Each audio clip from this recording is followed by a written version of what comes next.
போதைப்பொருள் பாவனையுடன் சேவையில் ஈடுபட்டிருந்த 4 சாரதிகள் மற்றும் 2 நடத்துனர்கள் கைது செய்யப்பட்டுள்ளனர்.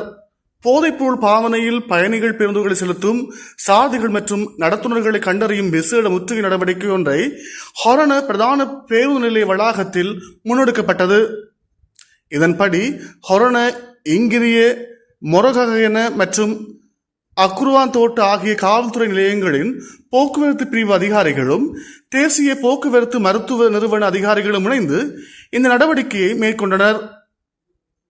இதன்போது ஹொரண நகரில் இருந்து சேவையில் ஈடுபடும் மற்றும் நகர் ஊடாக செல்லும் பேருந்துகளின் சாரதிகள் மற்றும் நடத்துனர்கள் என மொத்தம் 151 பேர் பரிசோதனைக்கு உட்படுத்தப்பட்டனர். இவர்களில் போதைப்பொருள் பாவனையில் சேவையில் ஈடுபட்டிருந்த 4 சாரதிகள் மற்றும் நடத்துனர்கள் 2 காவல்துறையினரால் கைது செய்யப்பட்டதுடன் குறித்த சாரதிகள் செலுத்திய வந்த 4 பேருந்துகளும் காவலில் எடுக்கப்பட்டுள்ளது.